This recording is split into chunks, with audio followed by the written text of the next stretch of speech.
Oh, that's a great way to open the show. The views and opinions expressed by the guests of Sasquatch Experience do not necessarily reflect the opinion of the hosts, sponsors, or affiliates of the Sasquatch Experience. As always, listener discretion is advised. 911, what are you reporting? We got someone or something crawling around out here. Does a legend walk among us, lurking in the forests of our world? Did you see what it was? Was it a person or an animal or? I can't tell. All I know is that my sensor light came on and I just happened to glimpse and see this thing running across the yard. A good-sized man or something. It looks like a man. I don't know what it was.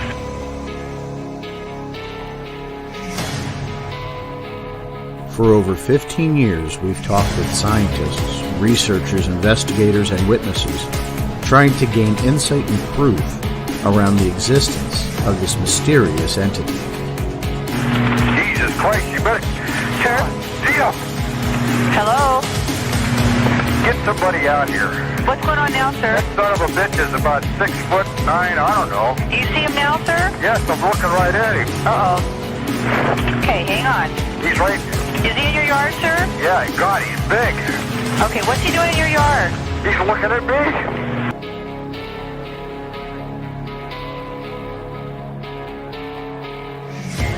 me. Join us as we continue into the investigation of the Sasquatch Experience.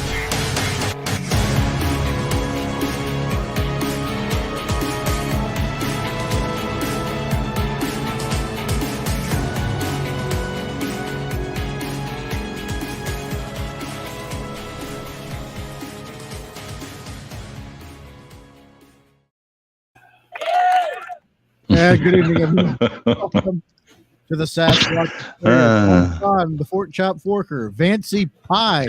I'm over here, yeah. Henry May, and the Belch down there. Good old AB. Ow! Jesus. Wow. Reflecting off that dome, I've gone blind. Somebody dropped a nuclear weapon over at Bake's place. No, that was in the truck. Okay. Well, I was going to kick the show off, but everybody else wants to talk. Folks, good evening. Welcome to the Sasquatch Experience. Great to be back after a couple weeks. We've got a lot to talk about tonight, but before we go, welcome back, guys. Thanks for bearing with me last week as we had to postpone literally at the last moment. Thank you. I appreciate everything you guys have done to help me out there. We did prepare for the show, though. The night before, we all sat down together. Yeah. Baker, who was too busy to sit down and watch a movie, and Henry, God love him, tried his best, and that just didn't go to fruition. And but nonetheless, prepared to talk about On the Trail of Bigfoot, The Last Frontier, here tonight. Reviewing On the Trail of Bigfoot, The Last Frontier. Folks, if you haven't seen it, smalltownmonsters.com. Get yourself the DVD or the Blu-ray. Who has Blu-ray is the best way to watch it, let's be honest. It's out there on streaming platforms as well. Check it out. Well worth the investment in time. And if you also happen to be a subscriber to the Small Town Monsters group on YouTube, you can go check it out. The Small Town Monster Squad, I guess. You can go check out the, I call it the addition to it, the addendum, the Alaskan Coastal Sasquatch Part 1 and 2. Right. Worth the watch. But before we get into that, James, I know there was a topic you started on last night over at our friend Larry Beans Baxter's Facebook page, Alasquatch. Good show to listen to, folks, by the way. Why don't you kick off the show with a little bit of conversation that you wanted to partake in this evening? So there was a post by Alasquatch that said a researcher, and I didn't get specific names, was saying that a good portion to almost all of Bigfoot sightings are bears. So I kind of had the conversation with Forker today, and I want you guys, Henry, I'm going to ask you some random questions, and I want you to answer me honestly. Okay. What's the average size of a small to large Sasquatch? Your average size Sasquatch would be around 7.5 to 9 foot tall. 7 or to 9 sometimes feet. 10. sometimes 10 feet. 10 Occasionally. feet? Okay, we'll call that. Okay. 7 to 10 feet average. Covered in hair. Mm-hmm. So from the behind, if you didn't really see, like if you saw an animal from behind and didn't see its hands and didn't see its face, you would say a 7 to 10 foot hairy animal. If it was upright. Yeah. Okay. Yeah. Well, my concept on the thing is that could also be a bear.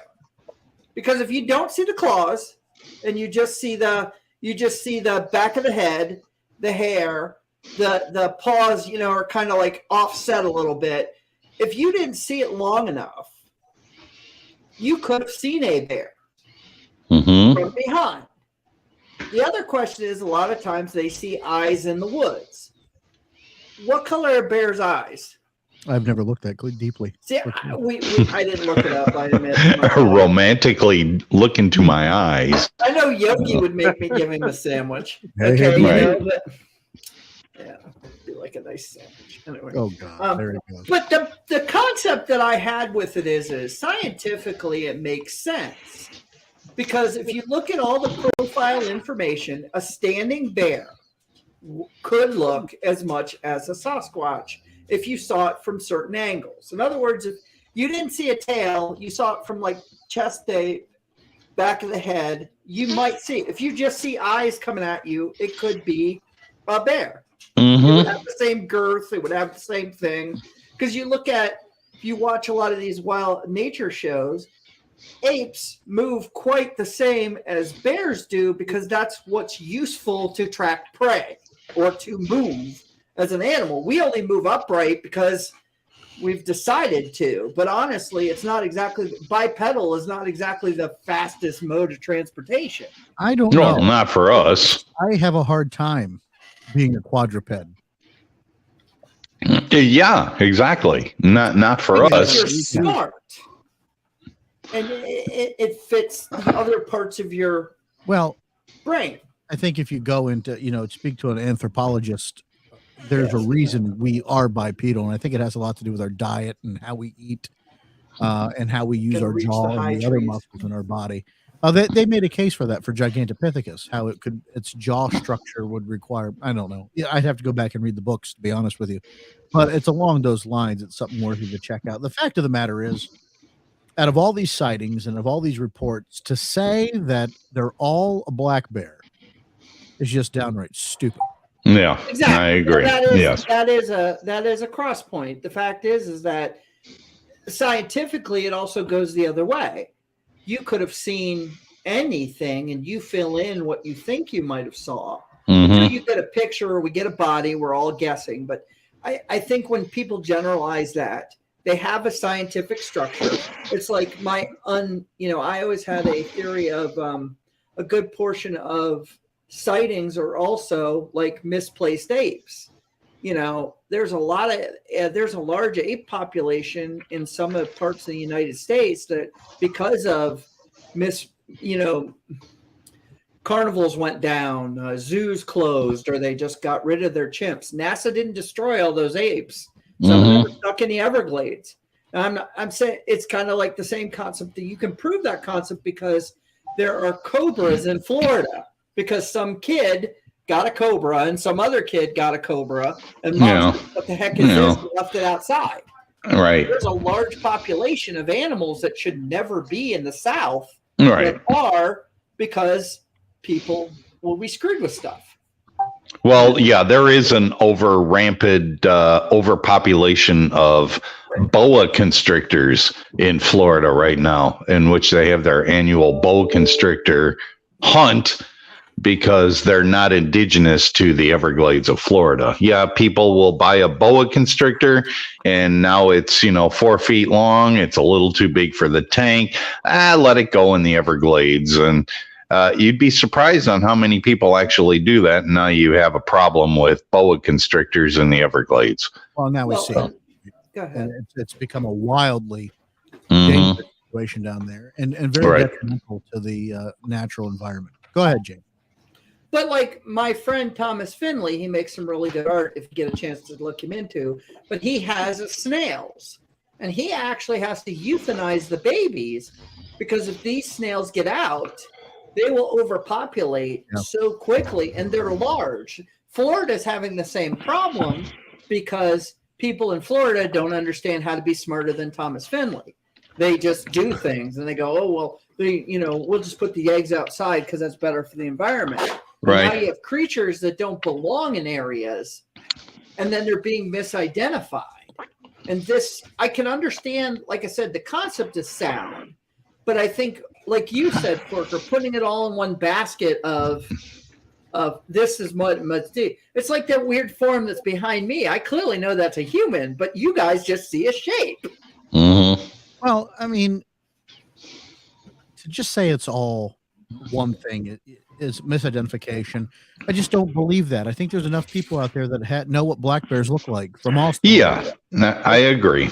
Yeah, and there is one, and I'm not going to say it's an infamous photograph, and I'm sorry I don't have it to present right now in the show, but it's a photograph taken of what looks like, and it definitely looks like, a Sasquatch sitting in the grass, but the photograph is taken at its back, and it looks like it's leaning on one arm. But if you look at it long enough, you'll see that it's a black bear licking itself. But at first glance, you see a conical head, you see an arm as if it's just kind of relaxing in a meadow. And I get that, but I totally see that was misrepresented and misposted as, oh, this is a Sasquatch. No, it's a black bear. And the question I have for you, Vance, is how many minutes did it take you to recognize it was not a Sasquatch and was a black bear? To be honest with you, Bake, probably about a half hour of looking at that picture. And then I could put pieces together. Yeah. And that picture was probably 4 seconds of that person's life. Right. They're cleaning it while they're grabbing the rest of their belongings and moving on. Right. And to them, you'll never convince them that was a bear. Yeah. Because in that 4 seconds or 30 seconds or even a minute, right, all they saw was large hairy beast, and then their brain filled everything else in. Can I give an example to exactly what you just brought up? And I'm sorry if I don't want to step on everybody, but this doesn't go off topic, but it stays within topic. There was a airline pilot that saw this Russian or this Chinese spy balloon over this past weekend. And as he's reporting it, he said, wow, we saw something at about 60,000 feet and it dropped 2,000 feet instantly. And he's reporting it back as if it's possibly a UFO. Well, there's no way this balloon descended 2,000 feet instantly. It's a balloon. So people kind of, manipulate something that they want to see, but they're not sure what it is that they're seeing. So there's a bit of embellishment out of excitement out of it. And I think a lot of that has to fall into the same category of seeing something that you probably can't identify the shape immediately, that it might be something else. And then, oh, it's a Sasquatch. And maybe it really wasn't. It might have been a black bear. And we can't say that's not true. We can't say that's not the case. But what I'm saying is that the spirit of the article, from my opinion, my takeaway, is that Bigfoot is nothing but misidentification. Right. That's it. And it just cannot be. I just don't buy it. For the thousands and thousands and thousands of reports, I can't see it being misidentification. I just can't, especially by some people that are a little bit more focused in law enforcement, that are very skeptical, but definitely see something that puts it into that category. Yeah. Going back to just channel John Green for just a minute, even if only one of the sightings happened to be a Sasquatch, right, it's still Sasquatch. Right. And that's a legitimate. Still not a misidentification. It's still nothing else. At least one of them was a Sasquatch, right? And I'm just taking that quote out of context and making it to fit this argument Henry, the Walking Bigfoot Encyclopedia, knows what I'm talking about. But it just happens to fit the scenario upon which we're going through. And actually, segueing that into the main topic of the show tonight, on the trail of Bigfoot, the last frontier. One of the things one of the big takeaways, Vance, that you and I talked about for a while was the witness sighting, right, of the gentleman that had it when he had the sighting when he was driving his truck. And by God, by the way, I wish I would have got permission to play that. Folks, I really want you to go check it out because they did put a lot of effort into making this film, documentary, Bigfoot, The Last Frontier. First of all, it's visually stunning. It's beautiful. A lot of effort that was put into it. But this witness encounter, the witness encounters they showed in the whole documentary were very good. I enjoyed them both, though we had a little bit of fun with the one guy. But honestly, we stopped laughing when he had a very emotional reaction. Right, exactly. It became very raw, and you almost find yourself very impacted by his retelling of the situation. You know, he starts the interview off bitching about how slow his wife is about things, and then by the end, you're really empathizing and feeling, you know, what he's talking about. But more so, Vance, what you in particular really latched on to the guy that had the sighting, as he's talking about, again, we talk about this bear scenario, and how he's talking about it cannot be a bear because of the physical attributes. And I'll let you talk. Well, no, there's too many physical attributes. And when I compile with and The Last Frontier clearly is about Alaska. Yeah. But when you see so many other videos that come from either the great Northwest of the United States or Alaska, and you see, I've seen a plethora of videos. Some of them I just kind of shrug off, but there are some that are just, you can tell this is just A, it's not a hoax, and B, it's not a bear or another known animal that would live in that region, like a moose or a brown bear, grizzly bear. It just doesn't move that way. Well, hell, we got Larry Baxter on the show as a moose goes through his moose walked right. Yeah, while we were talking to him, a moose walked by, but he knew it was a moose. And that's the thing. He knew it was a moose, but with some of the video evidence that we've seen, it's just obvious that this thing stands upright, grabs onto a branch, and then just wanders off into the woods after it realizes it's been seen by a family that's recording on a video camera. And there's, you know, I'm not going to get too far off track here, but I think as within the next couple of years that progress with, you know, video imagery, I think a lot of it's going to be more adapted to how our eyes see things, because when we look into the woods, our eyes automatically adjust to focus, and it's, you know, we're bifocal because we have two eyes, and we can focus a little bit better in a 3D image. And I think technology is really quickly coming to that aspect where we'll be able to see video imagery the way our brain and our eyes see it. And so when you hit record, you'll probably get a lot better, clearer picture. And it's very possible the days of blurry Bigfoot pictures might be coming to an end. I think that's kind of the precipice in which we are standing on right now. We hope so. I mean, we definitely need to get better video evidence, and we've talked about this now ad nauseum for over and over and over again. Right? How it's either because we don't know how to use the equipment we have, or the equipment's just not good enough. Eventually, that's not going to be a viable excuse. Exactly. Right? And so it becomes. But then what happens if we get no video evidence? What happens then? Where do those people that have had sightings and encounters? Where does that argument get backed up by? Well, yeah, and there's going to be the group of, it's CGI. Okay, it's not really CGI, but CGI is still CGI, and you can tell it's CGI. Right. You can tell somebody manipulated something. Yeah, right. Well, yeah. Go back to what was it, Rogue One, which wasn't that long ago, where they do the whole, you know, stand-in and then the digital representation of right. Peter Cushing, you know, right. Like, that was good, but even the lips weren't moving in a natural way.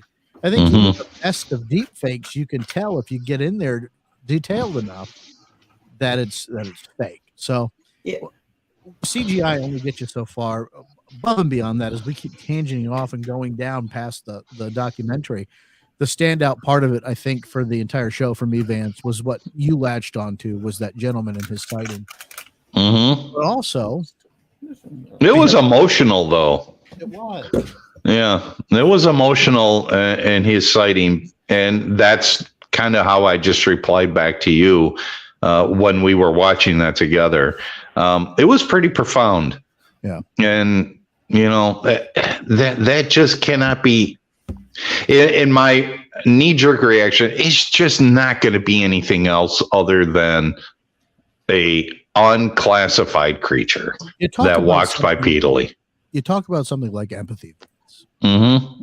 And how I've said since I had my encounter, like there's just a feeling that you have, and you can sense it and see it in somebody else who's kind of gone through the same turmoil, the pool and the pain that it puts on your psyche, because people don't understand it unless you've experienced it. You're always still kind of doubting yourself.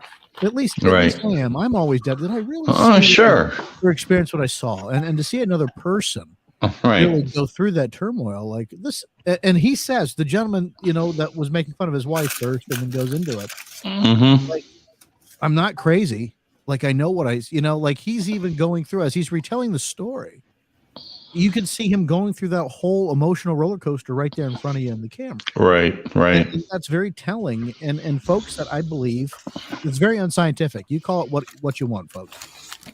Folks that I believe that have had a genuine encounter, you share that you can feel it. And I don't know any other words to describe it besides just right. Well, in the words of the late great Linda Gottfried, she used the terminology, but if you really think about it, if you close your eyes and think about it, the terminology that she used was, I know what I saw. Sure. I know what I saw. It has a huge gravitational impact just by those words. I know what I saw.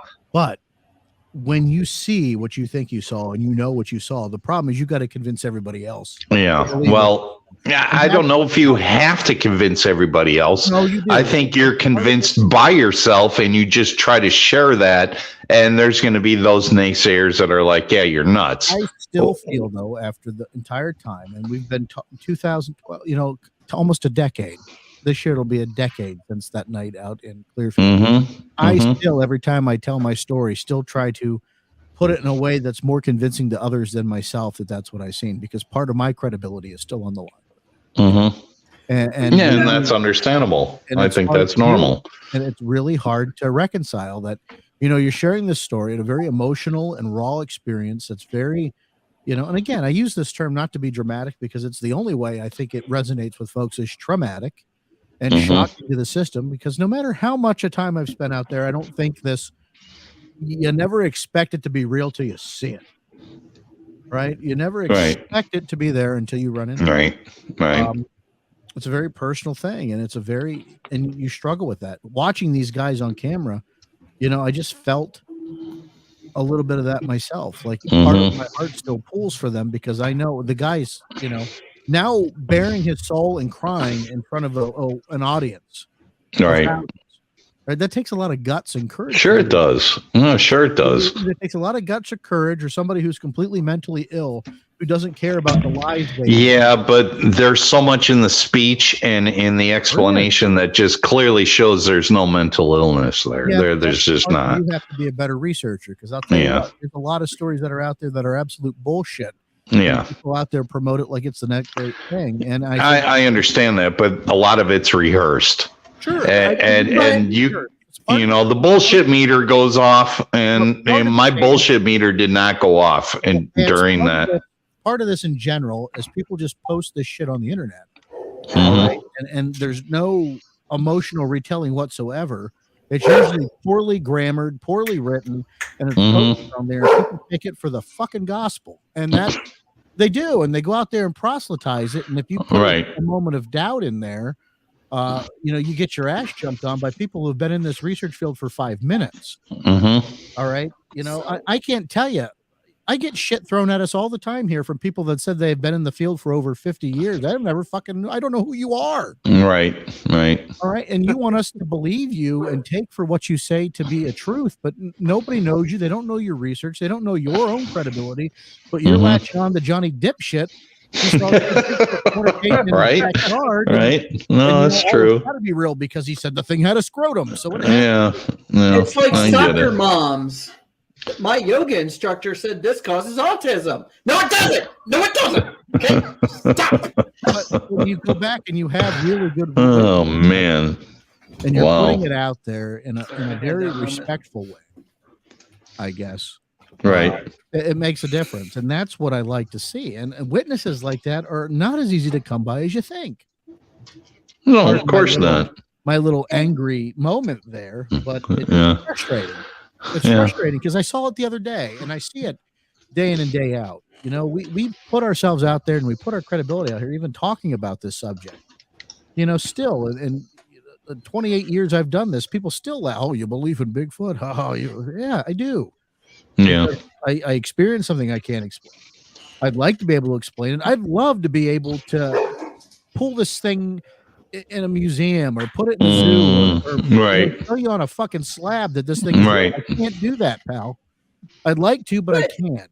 But all I can do is tell you I'm a pretty reputable person. I've got a good background. I've been doing this a long time. I'm not a jackass, and I've got 100 million other things to do than try to pull the wool over your eyes. This is what I experienced. Right? And with the overwhelming evidence of what has been presented before us. So and a lot of it, but it's not good enough. It's not good enough, and that's where we get stopped. Well, it's never going to be good enough for a huge swath of people. But yeah, Bake, go ahead. I think where the problem is that. So I'll make a reference. The other day, I'm working by myself on Sunday, and there are little black pellets in this one area. Now I know what deer poop looks like. I know that there are hoof prints a couple feet away. I know that I put out food and salt for the deer. Forker, you can attest to that. Yeah, you only hit me with one today. I know that I have done everything I can to push deer towards this area. Yeah. Now, I did not see the deer poop. But no matter what you tell me, unless you can show me the other thing that pooped there, I know without having a deer body laying there that a deer caused that situation. And it was me. But in the same mouth, you can say that I saw this. Right. It's near this. It's near this. There's a food source over here. There's a weird track over here. There's all these parts. So your brain can put all that together, and you don't need someone to say that I need to see it. No, because your brain investigates enough that I found deer poop, and I put other little pieces of information in my land within let's say a 20-foot radius to 100-foot radius that made that idea completely plausible. Now, when Forker checks my game cam, I can guarantee if that angle's upright, he's going to have a picture of a deer shitting in my backyard. Okay? We know deer exist. We know deer Right. That's a thing. We've got a lot of, we don't have that with Sasquatch. Exactly. That's the difference. Our dear friend Amy put a post in here. I was saying yesterday at the outdoor show that it doesn't bother me anymore if people laugh at me, but it's annoying. I'm a semi-intelligent person, not a bozo. Amy, you're a very intelligent person. Who we respect a tremendous amount on this. Yeah, hey, Amy. Because you really are a tremendous researcher. But it's annoying and it's frustrating. And I share you get over the laughs, or the stupid questions. Is there more? Yes, there's more than one, you idiot. And that's the one thing it gets into the it gets old. That's all I'm saying. 28 years of this, or however long you've personally invested, when people realize that's what you do, it gets old after a while. Right. And that's the one thing that I want to state, especially with the bear theories. And the other thing is I don't disrespect you saw something.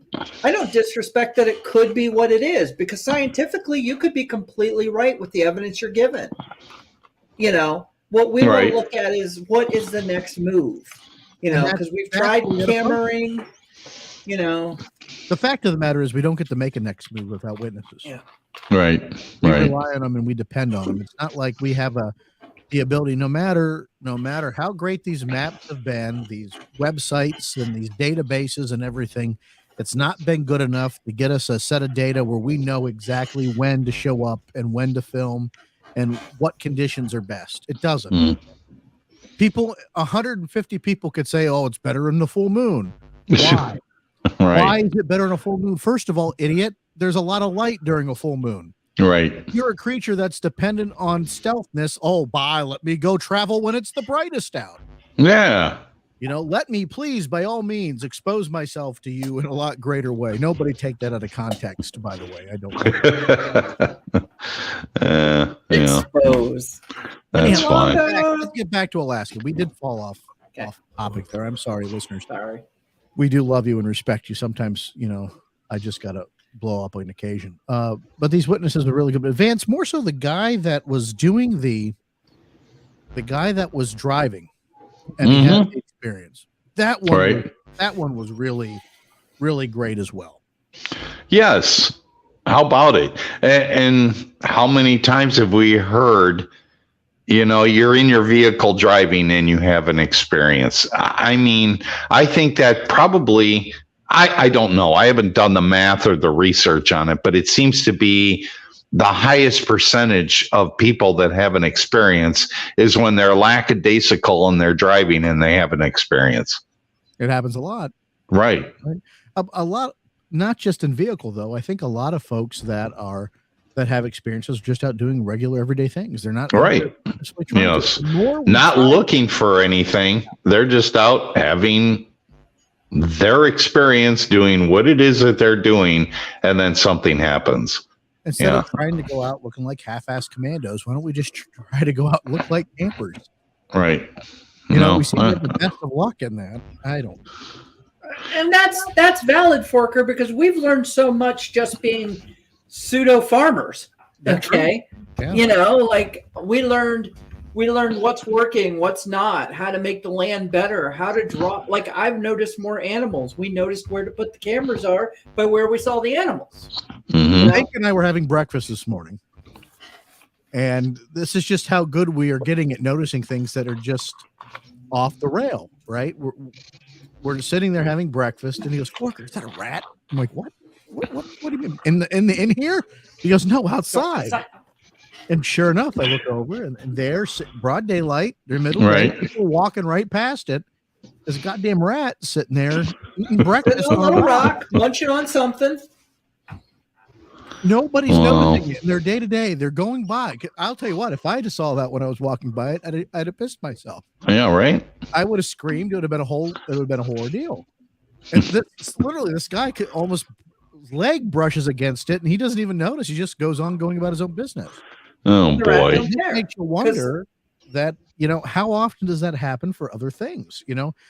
Could it be possible? And it more than likely is that you've gone out on a regular hike and have walked past something. Right.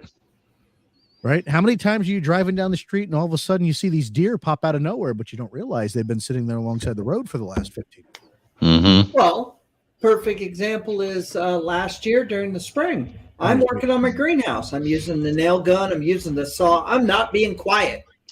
They've been bedded down in the tall grass 20 feet from me. Right. Okay. And when the noise stopped, they got up. They looked at me. Oh, it's him.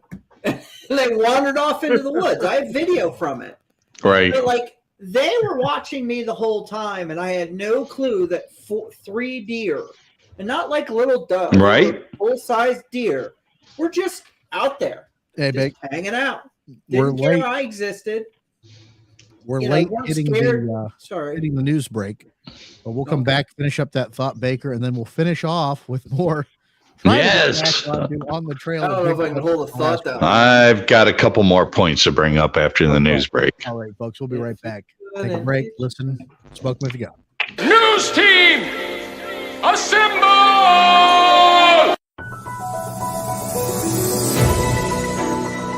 This is the Sasquatch Experience Stranger Than Fiction News And for the first time, we're going to go right into an editorial page. A personal observation, and I'm sure at some point we will probably discuss this topic in an up-and-coming show. So my observation was over this weekend is that science and the study of Sasquatchery, and if that's a real word, I'm not sure, but in the science study and research of Sasquatchery, it seems as though we have to take an outside science observation, so to speak, and melt that in with the research of Bigfoot.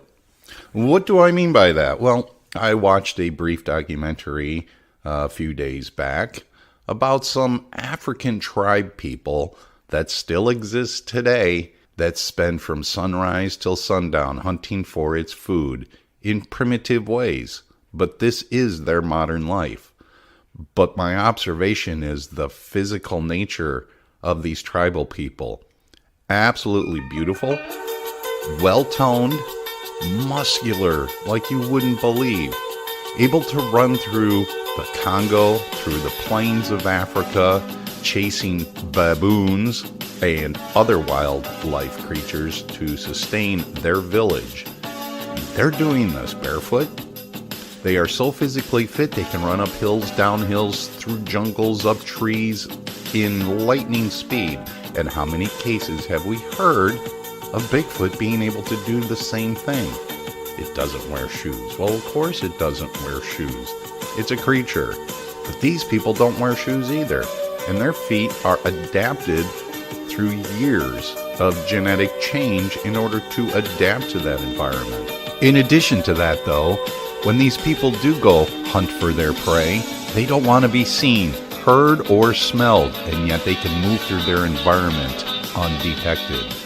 Sound familiar? When we come back, we're going to discuss a few statistics along with some facts. Fact. Bears eat beets. Bears eats Battlestar Galactica. You're listening to the Sasquatch Experience.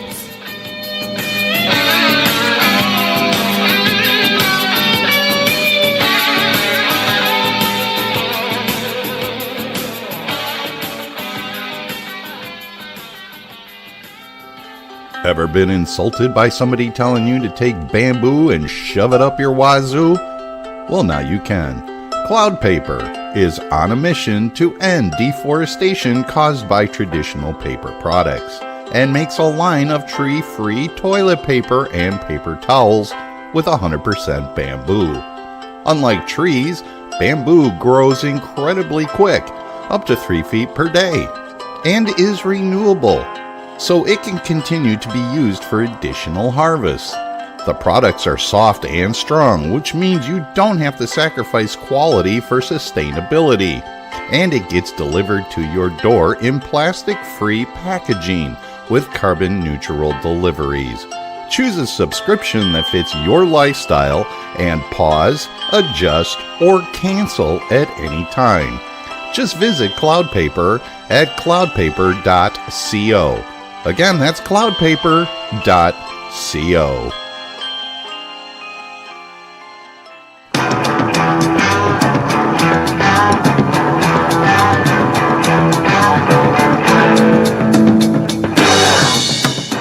Well, going through facts and statistics, it's always fun to revisit this every once in a while. I know I've reported on this at least in 2 previous shows, but in case you've missed it, we'll go through them again.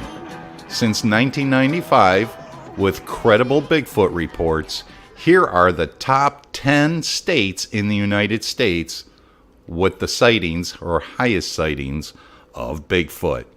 Coming in at number 10 is the great state of Georgia at 139 reports. Now, being that Georgia borders Florida, I would assume it's probably the same species or subspecies of the skunk ape. Coming in at number 9, Missouri, or as we like to say here in Illinois, Missouri, at 166. That's like one nerd making fun of another nerd, because Illinois is not a whole lot better. Number 8, the great state of Michigan, including the Upper Peninsula, 225 reports. Number 7, probably coming out of the Sam Houston, is Texas, 253 reports. This kind of surprised me at number 6 is the state of Oregon at 257 reports. But coming in above Oregon is the great state of Illinois. Yeah, right. 302 reports. Now, mind you, since I reside in Illinois, we're talking central and southern Illinois. Number 4, Ohio, which is funny because I always thought it was pronounced Idaho. Ohio at 318 reports. Number 3, no surprise to you, I'm sure. I'm sure the top 3 are no surprise to anybody. Florida, 337 reports.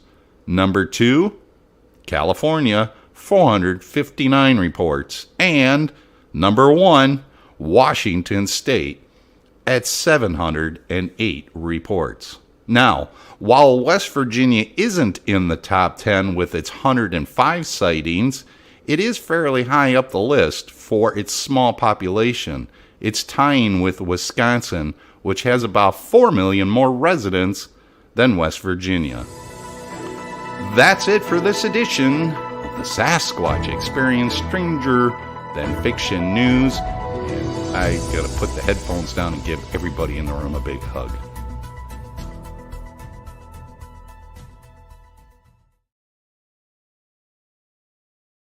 Well, thanks, Vance. I'm still not certain of the veracity of that list. But Right. there's a state that's absent on there that's pretty important to me. Well, Pennsylvania? Yeah. Yeah, it's not on the list, but it's pretty close, tying with Ohio. So, Yeah. Where did you get the numbers from? I got the numbers from the BFRO. Yeah. They suck. Yeah. Well, I'm just taking it for what it is because there's probably 4 other sites that I've taken the reports from that coincide pretty closely to those numbers. Now, these are reports that were affirmed as most possible. Okay. So I'm leaving it at that. This is not confirmed. And again, Sean, we have to go back to how many people have seen something but did not report it. Well, and that takes a lot of credence as well. So these are just reports that were actually taken. Nonetheless, we thank you for this week's news, Vance. Thank you. I appreciate it. Paper love. So take that bamboo up your wazoo. Speaking of shoving it up the wazoo, James Baker, did you keep that thought in mind for the following part of the news segment? I tried. I did. I really tried to keep it in there. All I wanted was a green space. Sorry. No, that's fine. That's fine. I did have a swings for can't say that. So I guess where, like I said, is a lot of it comes down to is you learn about your environment and you become more self-aware of things as you start to be part of your environment. Like the rat thing today, like he wasn't facing the right way and it just caught the side of my eye and I'm like, that is so unique. And because me and Forker can talk about pretty much anything, I was like, dude, there's a rat over there. I'm like, baby, shut up. We're in a restaurant. Shut up. Right. And I'm like, no, I'm not making it up. It's not here.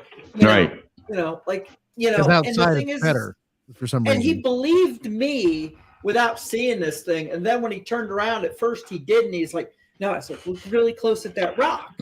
And it moved. No. I explained to him what I saw, and then he saw it. But if that rat would have went away, Forker would have believed me. Right. Yeah, I would have. You're just not randomly going to say, look, there's a rat over there. Because I wouldn't have made that.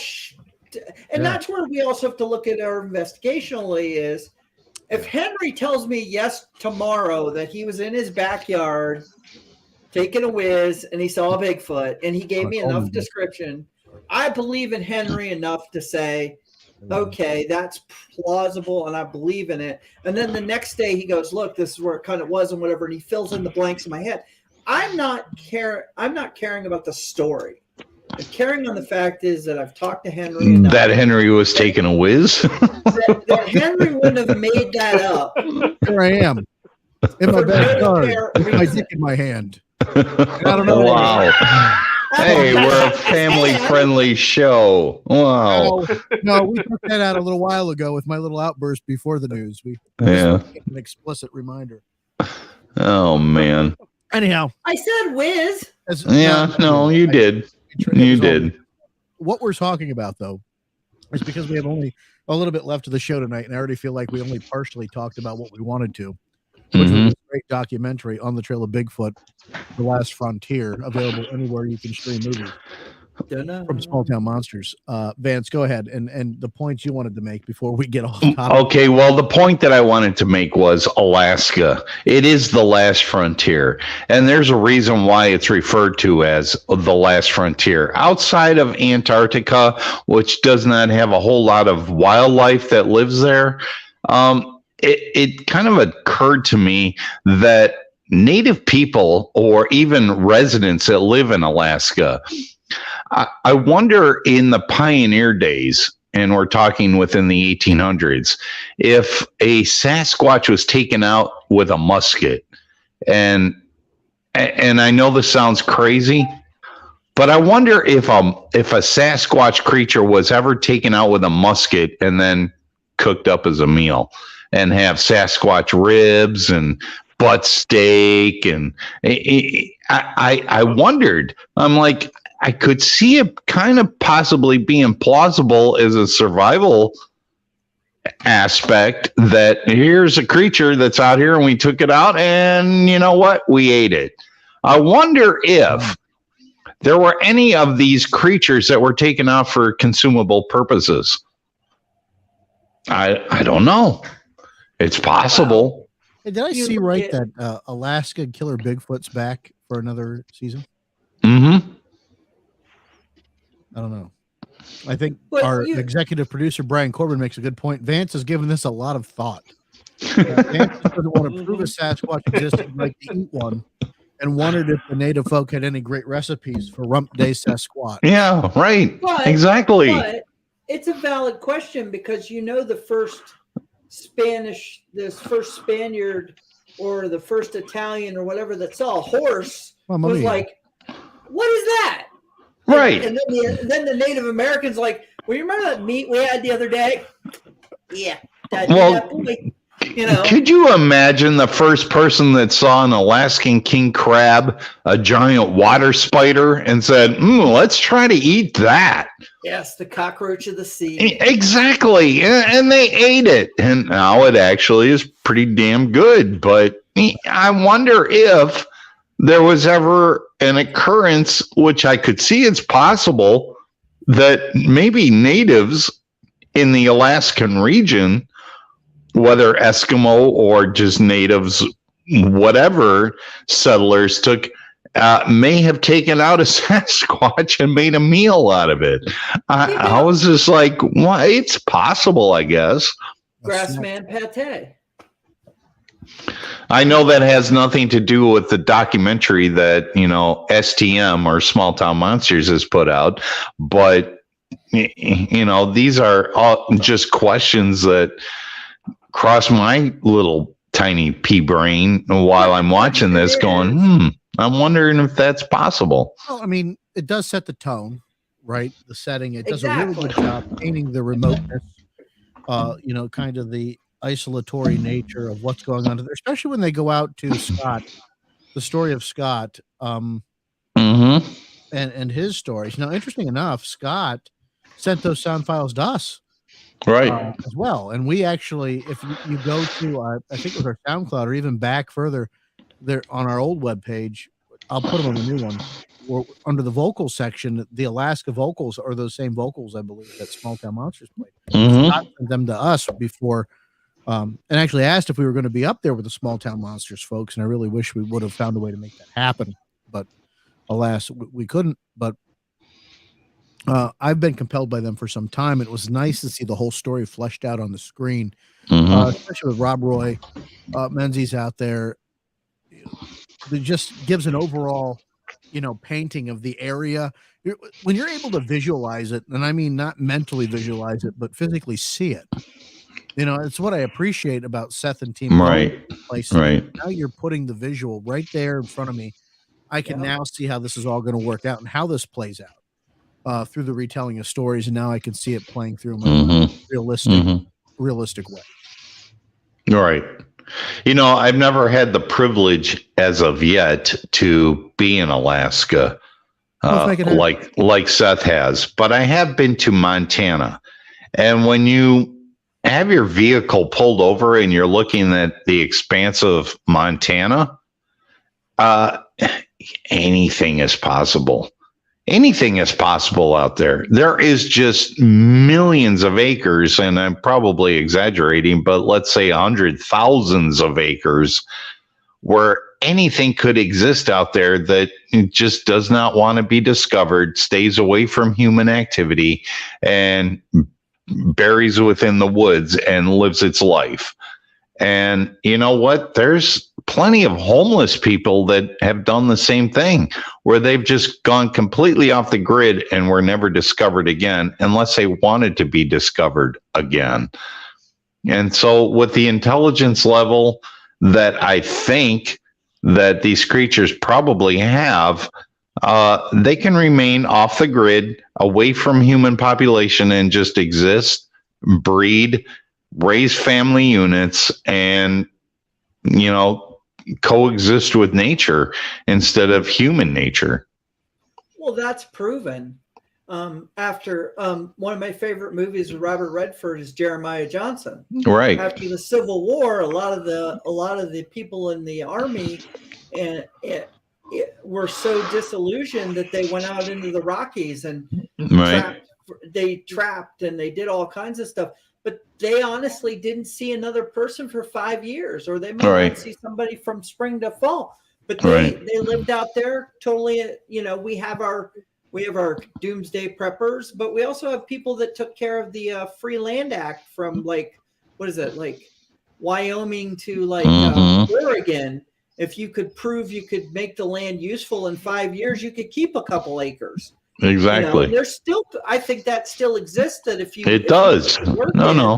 Yeah. They're inhospitable areas. If you know what you're doing, though, you can turn them into a virtual paradise. Sure. But you have to be prepared to live that kind of life. Are we willing to and Alaska is full of those.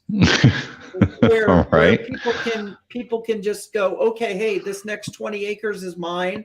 They fill out a piece of paper with the government and they just acquired it for free. But that ain't an easy life, because there's okay. So like today we were talking with Sean, like I get free cardboard from the local store. I get pallets from here to build stuff. There is no local whatever. You're chopping down a tree and turning into lumber to build your house. Right. There's no going down and get nails. You're making pegs and drilling holes. So we're not there yet, is what you're saying. Right. It's not an easy. Especially the pegging. That's not good. No, it's not an easy existence by any means. And again, going back to the documentary, we're talking about Alaska, the last frontier. It's called that for a reason still to this day. More than 90% of Alaska is not occupied by human existence. Well, where else would you go to exist if you don't want to be discovered? Well, Australia. Yeah, but there's a lot of Australia that's pretty unhospitable to other creatures, because there's other creatures there that will make it unhospitable for you to exist there. It's the same concept. It's the same concept, yes. Yes, it is the same concept. I agree, and that's why there's so many Yowie sightings. And to go back to, what's going on in the political news right now with a Chinese balloon that flew over America. I wonder how many photographs of a Sasquatch was taken as it's drifting over the continental United States. I would be kind of more interested in that than the secrets that it was consuming. How many photographs did you actually consume of, a top view of something walking through the woods. You'll never know. I think we need to do a lot more of that. It kind of goes to that image from Google Earth from Colorado as well, right? You're right. Yes. At some point, these satellites and these balloons are going to catch something. We talked about the Falcon Project, and William Barnes, who's part of that, contacted me. He's on a whole nother project now. We're going to get him on the show to talk about those things. At some point we're gonna catch this. I think, finding a way to bring this back to our main topic so we can wrap it up. Check it out. I mean, we could sit here and talk about it for 2-3 hours and go off on tangents every time we bring up a subject that revolves back to Alaska.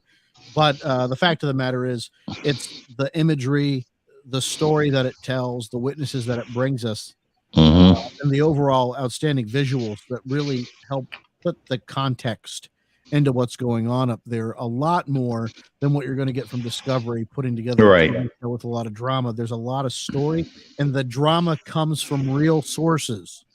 It's not made up. It's not embellished. It comes from real sources. And that, my friends, is far more important than anything. And that's why I still, every time we talk about a Small Town Monsters project, I get wound up because they seem to get better, and they get better at telling stories through practice and repetition. I believe what was stated by Seth that I read today, June of this year, they're going back up to Alaska again. Let's see what else they can capture and interview when they go back up there again. And the folks, this Kickstarter is still going on for them to film, raise money for the rest of the films they've got coming out through this year. Go to smalltownmonsters.com, click on the Kickstarter, run until March 4th. I've backed it. I always get my money's worth. Again, it's well worth the investment if you want to help produce and be a part of these great films in some way, shape, or form. Let's just keep it going and support great research. Go check it out, smalltownmonsters.com. And while you're at it, go to anywhere you can stream video or go to their website and buy On the Trail of Bigfoot. Here. Henry, any final thoughts for STM? On the Trail of Bigfoot, Alaska, the last frontier. I didn't get to see the whole thing, so I don't really have much comment on it. Other than what I saw was good.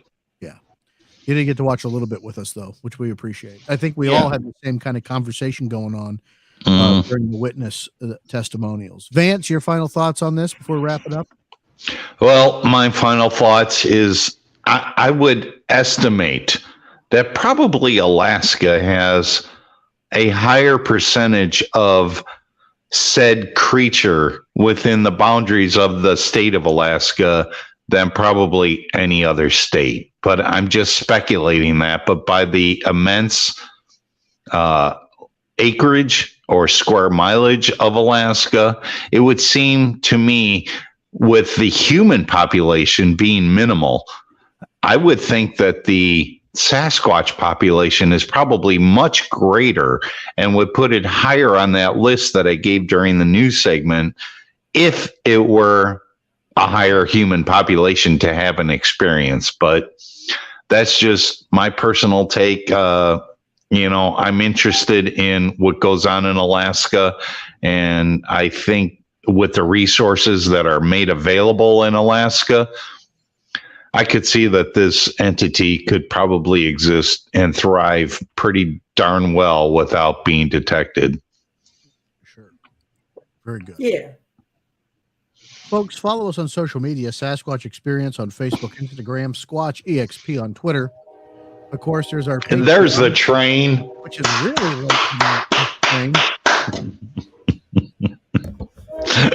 This train, patreon.com/Sasquatch Experience. You can support us for as little as $2 a month. $2 a month gets you ad-free shows and a bunch of stuff we're starting to add. James and I out filming today. A couple segments of On the Road with Sean and James, and this one's tailgating with Sean and James. What the hell he's doing into the camera there? Yeah, well, who's going to pay $2 for that? I don't know. Well, you know what? People sell pictures of feet, so I'm sure there's a report it. We want for $2 For $2, I will next week when I talk to Forker. We will Oh, tell here you it comes. we Here will it tell comes. you that anybody will pay for feet pics. Yeah, here it I will comes. tell you a I story. knew it. I knew it. Oh, there is a story that revolves around Bigfoot. Absolutely. Report your Bigfoot sighting- pics. Report your sighting or encounter. Info at SasquatchExperience.com or go to our website, SasquatchExperience.com, and click on report it, of all things. That's what we call the link. Folks, I'm Sean the Fork Chop Fork. You can find me anywhere on Facebook, Instagram, social media at Sean Forker. I am my name. I don't hide behind any pseudonym. If you want to find me that bad, you really need a life. But we got a lot to talk about. You want to hit me up on the social media. Vance, where can folks find you? You've evolved back into social media. I have evolved back into social media. Vance Nesbitt with 2 T's, no silent J, on Facebook. And then you can head over to Instagram at Vance_Nesbitt_STF News. Henry May, where can folks find you? I'm Henry. that chair. Henry, wake up or they'll throw dirt on you. He's just look Henry May in his living room. That's how you'll find him. May the 4th is what he is. And James, where can folks find right you? now I'm working on I'm on social media. If you find Sean, you'll find me, or if you find the Sasquatch Experience, I'm sure I comment somewhere and you can hunt me down. But I'm also working on some projects about some of the things I've learned from being a landowner and some of the things me and Sean have learned, so that maybe, if you decide to go out in the woods, some ideas to make your wooded area what you want it to be. If you have questions about your wood, James Baker's the person. I have a question about my wood. What blue pill do I have to take? Oh, I'm sorry. I ended it that way. All right. Maybe Well, we're going to leave it at that, folks. Next time, stay tuned. Social media. We'll have the next show planned out. Henry would say, y'all be good or be good at it. I'm going to say, let's just go to hell home. We'll see you next time. See you.